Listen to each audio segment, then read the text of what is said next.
Welcome back to the Arden Yoga and Wellness podcast. In today's episode, I am going to talk about sleep. I'm going to talk about the importance of sleep, why your body desperately wants you to sleep and wants you to sleep consistently. I'm going to talk a little bit about some tips, tricks, things that you can look into to optimize your sleep. And then I'm also going to help clarify sleep and rest because they are two different things. So go ahead and check out this week's episode and I will see you there.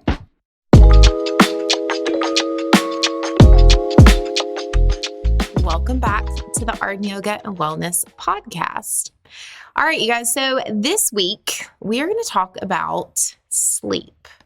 So if you have not heard, this month inside of the membership, the course that has been added is sleep and rest. It's a deeper dive into the area of sleep and rest and how it affects your overall health and well-being. So one thing that I always do with any client or really any conversation that I'm having when I'm talking about health and wellness is I try to make sure that I clarify that there's not just one piece of the pie we need to focus on. There's really this holistic view of your health and wellness, your sleep and rest, your exercise, your nutrition and relationship with food, your community. There's so many different things outside of exercise and food, which is what we think about, especially in the West when we think of health.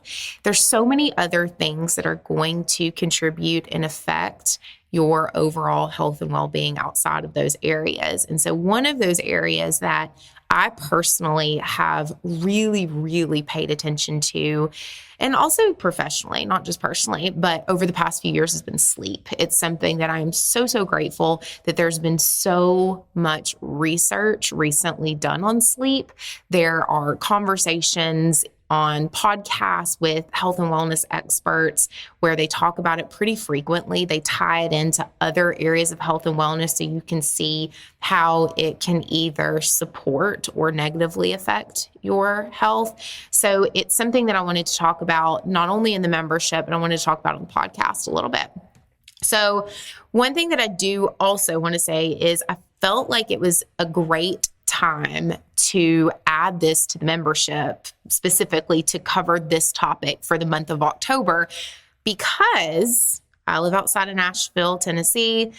The time is about to change. And so it is going to start getting darker at like 4:30. And so I don't know about you, but it really shifts so much of my day, my afternoon, but also it affects my sleep because it gets dark really early. But then there's also that period where we wake up, kids are getting ready for school, I'm getting ready for work, and it's pitch black outside. And so I thought it'd be a good time to talk about sleep, give you guys some options for support if you need it, and we'll just see where it goes from there. So some things that I talk about in the membership, and of course, if you want to dive deeper into this, I'm just going to hit the cliff notes. So if you want more information, you can always join the membership. The membership is going to give you access to my entire yoga therapy library. So I have a ton of videos in there that cover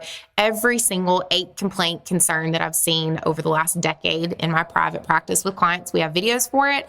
And then it also takes you through my signature health coaching course. So it teaches you all of the ways and tools that you need to set goals appropriately, to figure out and find your own strengths and values and how you can use that to set yourself up for long-term success in your health and wellness. And then I'll also go through all of the different areas of health and wellness and I break those down. And then if that's not enough, you get these mini courses that I drop every single month inside of the membership. And in the mini courses, we do a deeper dive into the specific areas of health and wellness. Hence why we're talking about sleep this month in the membership. So if this doesn't give you enough and you just want to dive in a little bit deeper, join the membership. It's great. And you get unlimited access to all that stuff. So some things that I want to talk about are how sleep affects your overall health. Sleep is not just sleep.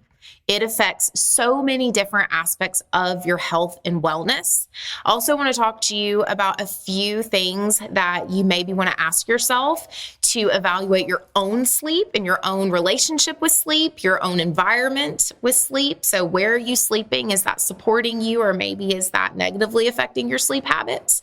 And then I'm also going to give you a couple of little nuggets, some tips that you can try out to improve your sleep. And then I'm also going to clarify the difference between sleep and rest, because I want to make sure that we're not interchanging those terms too much. Okay, so let's go ahead and talk a little bit about why sleep is important. Okay, so I'm going to run through these again. You can check out a little bit more in the membership course if you want a deeper dive into this. But today is just to get your wheels turning. It's just to get that light bulb to turn on in your head, make you a little bit curious about sleep, maybe make you address it if you haven't in a while. Maybe your sleep is great, and it's just going to affirm you that you're doing a good job. I don't know. So some reasons why sleep is important is, one, your cognition. So if you are not well rested, and if you're not getting into those REM cycles of sleep, it can affect your cognitive function. So focus, the clarity of your thinking, and also your reflexes, so your nervous system. Another thing that sleep is going to affect, good or bad, is going to be your immune system. So a lack of sleep is going to oftentimes depress your immune system or make it not as strong and robust, which we definitely want. During sleep, your brain consolidates memories. So it kind of takes everything you've had to do, everything you've had to think about, everything you've had to memorize, everything you've had to cognitively troubleshoot and critically think throughout the day, and it consolidates that and it puts it in all of its different files while you sleep. Your weight and your hormones and your digestion and your blood sugar and the foods that you crave are affected by the quality of your sleep. So I know that's a lot in one sentence, but your sleep is not, again, just you conking out, waking up, conking out, and then your body and all the things that your body does happens when you're awake. So much about how your body shuts down and how it gets to restore and repair itself during those deep sleep cycles affects your hormones, your weight, your digestion, blood sugar levels, cravings. I may have said blood sugar levels twice, and if I did, I said what I said, okay? So those are just some fun facts about how sleep is going to affect your health. There is a laundry list of more things. One of my favorite people to break this down is Andrew Huberman. I think his podcast is called The Huberman Lab. I don't even ever think I've looked at what it's actually called. But he does a great job of breaking down sleep, all of the neurochemistry and science behind it. And I think he does a really good job of making it somewhat digestible, even if you're not a medical professional.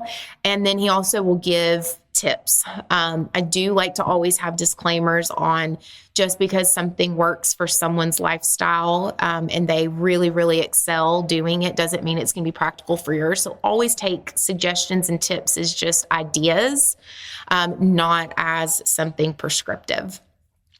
So let's talk about maybe just some questions you can ask yourself. I love thought-provoking questions. I love powerful questions. It's something that I use in my coaching practice with clients all the time, because a lot of these things, you guys, you already know, or maybe you've thought about in the past.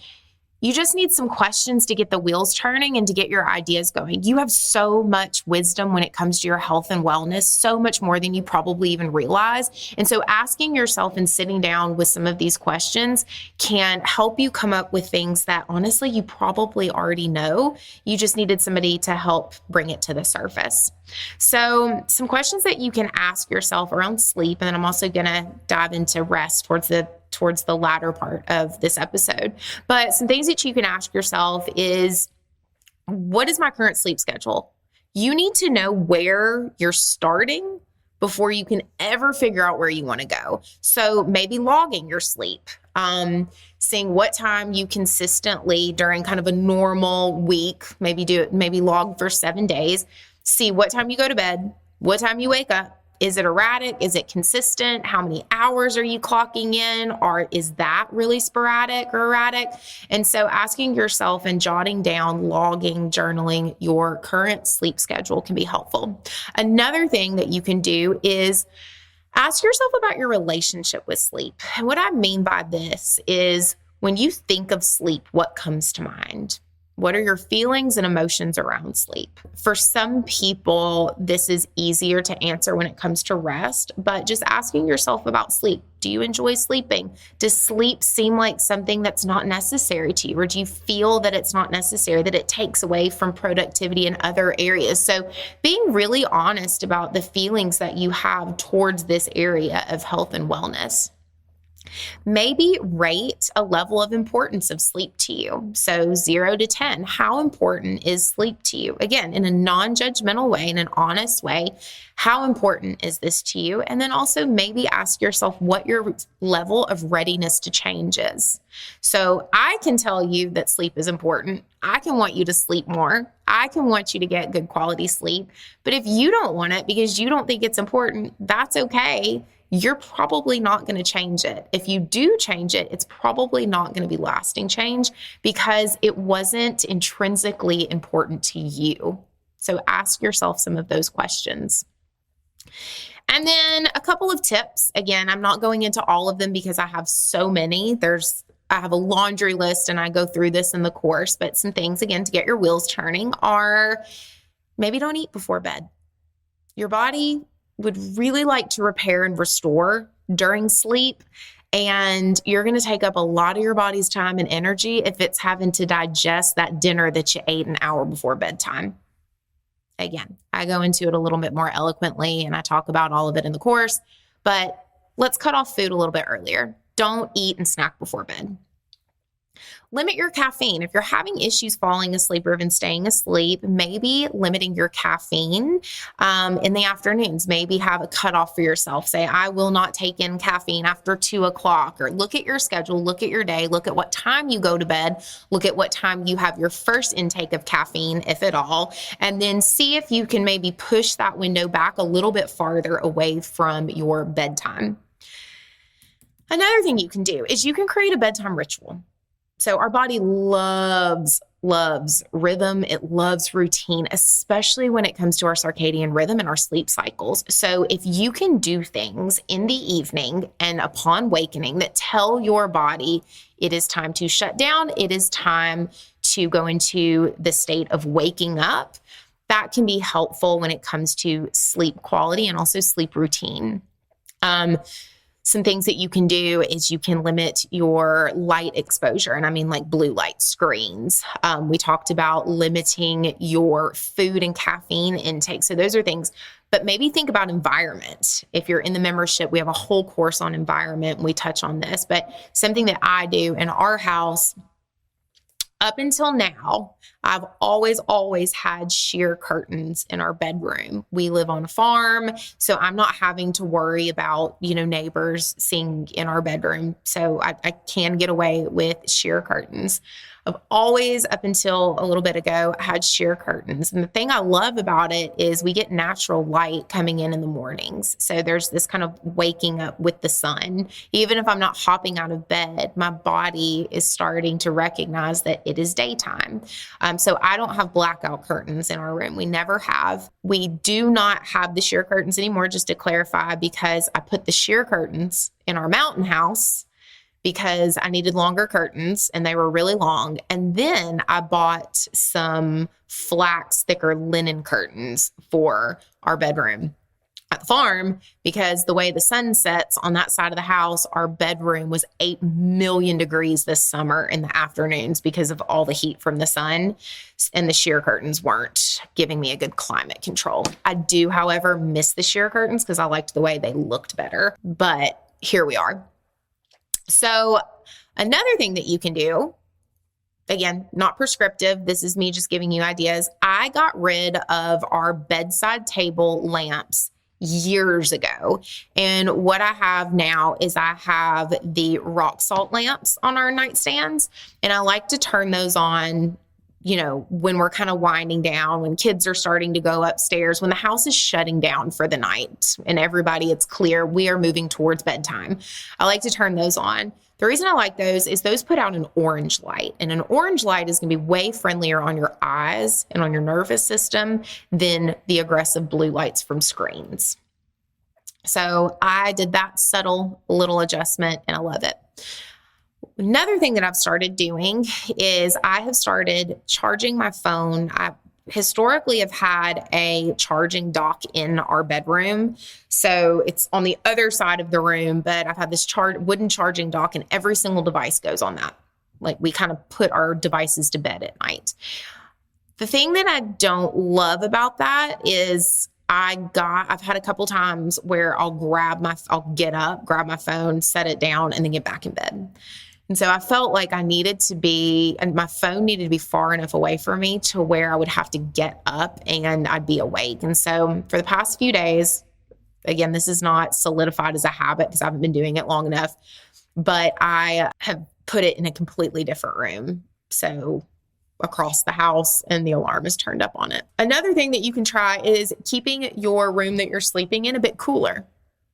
I'm not going to tell you a certain temperature. I've read a lot of different literature with exact temperatures. And the reason that I don't know if those are actually the best application for everyone is because, one, I don't know what type of bedding you have. So I don't know how much warmth you're getting. I also don't know if you are perimenopause or going through menopause.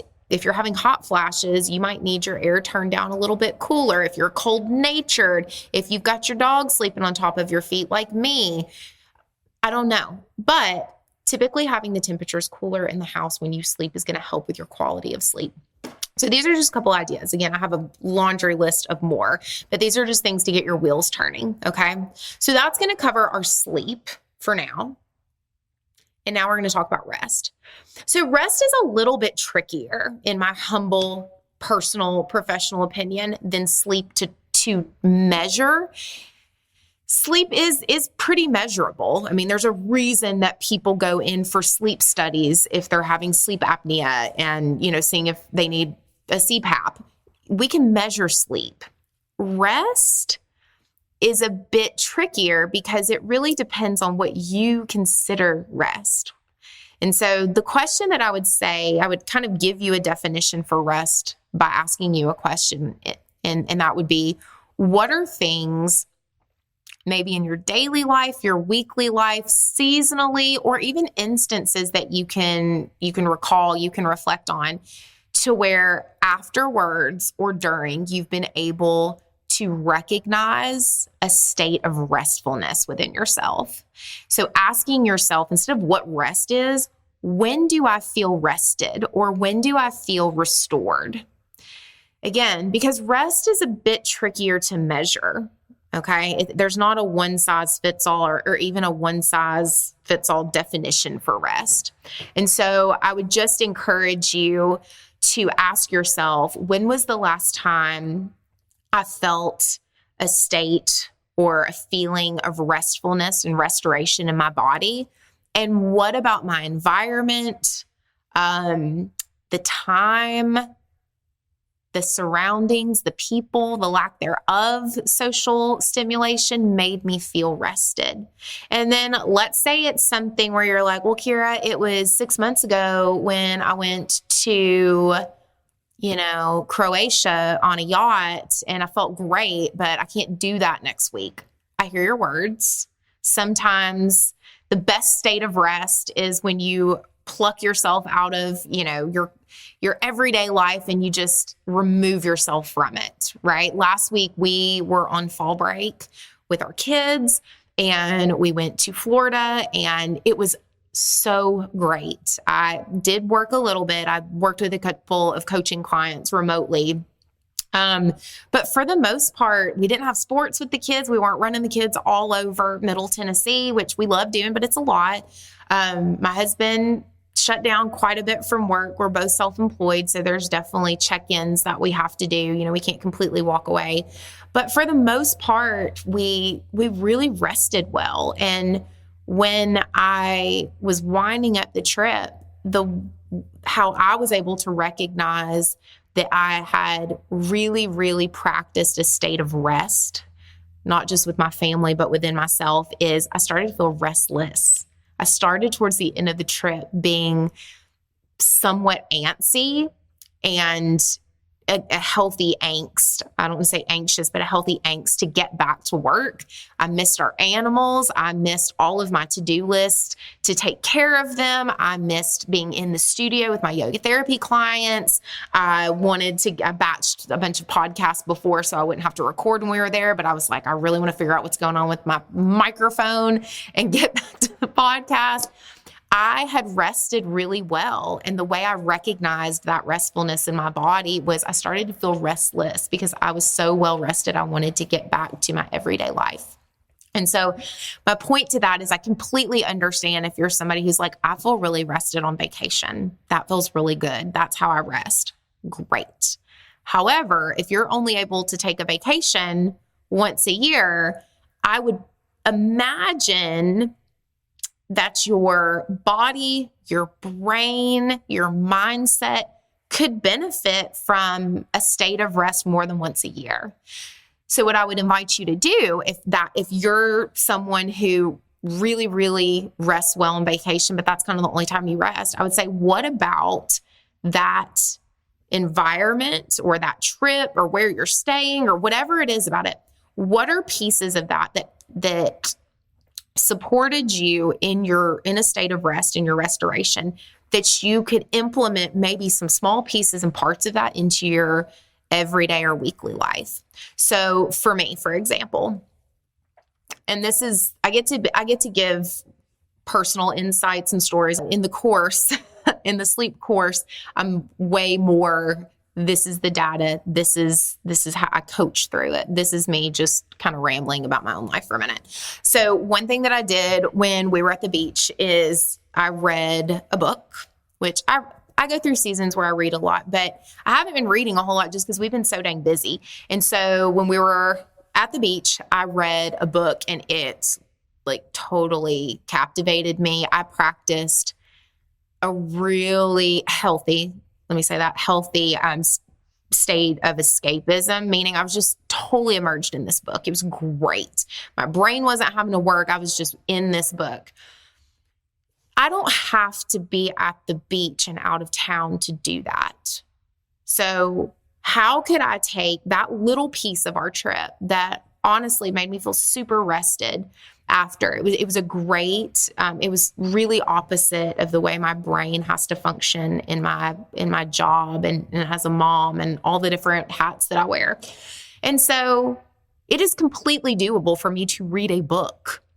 But what I need to do is I need to be thoughtful about when I can look at the calendar, see maybe a weekend where the weather is going to be crappy and we don't have sports and we're not traveling, and go, okay, I could totally, while the kids are having a movie night, sit outside on our porch and start a new book. It's doable. So seeing what are some little things that you do when you are in a state of rest that's maybe a bit bigger, maybe it's that trip, maybe it's that vacation, and then ask yourself, how could I bring a little bit of that into my everyday life?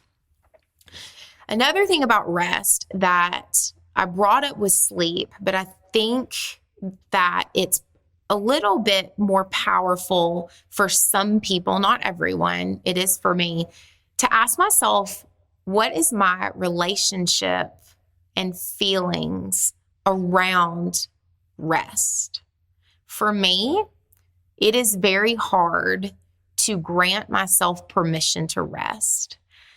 I often, if I'm not hyper aware of my mindset, there are times where I will tell myself or believe the lie that I have to earn rest, that I have to take and empty out so much out of the jar before I can put back into it, or that the jar has to be completely emptied out before I can put into it via rest. The reasons why I personally and professionally don't think that this is the best route to take is because it often leads to burnout. So by the time we grant ourselves permission to rest, a lot of times we're burnt out because we haven't implemented micro doses of rest. We've waited and we've just completely burned the candle at both ends to where there's zero gas in the tank. And then we decide, okay, I'm going to rest now. Or it's when we've gone so much and we've gone so hard that we're not only burnt out, but maybe we get sick because our immune system tanked. And then we count our rest as, taking off work and being in the bed that day with that cold or whatever. So asking yourself, what is my relationship with rest? When I say rest, write down what comes to mind for you. Is it luxury? Is it laziness? Or maybe you already have a really, really positive relationship with that verbiage. That's good too. We're not looking for problems that aren't there, but being really honest with yourself about what comes up for you. What are your feelings and ideas around rest? Okay. And then the same things that I encouraged you to think about when it came to your environment and ways that you could support your sleep, you can do the same exact, not necessarily things, but you can ask yourself the same questions around rest, okay? But I still want to clarify that sleep and rest are two different things, okay? They complement each other. They have a lot of commonalities within them. There's a lot of overlap. They support each other. However, they are two different things, but they're kind of in the same pillar of health and wellness. So as we wind up today's podcast episode, again, if you need more support with sleep and rest, or if you want to dive deeper into the totality of your health and wellness, I have plenty of ways to support you. You can join the membership. I also have a few spots for the remainder of 2023 to work one-on-one with me for a higher level of support as a health coaching client. So if you're somebody who wants to dive deeper into your health and wellness, but you just can't quite seem to get consistency and traction on your own, I would love to discuss if we would be a good fit to work together. And I'm trying to think of anything else. I think that is all for now, you guys. As always, I'm so happy that you joined me. I hope that today was informative. It got your wheels turning. It gave you some good things to think about in your health and wellness. And I will see you next time.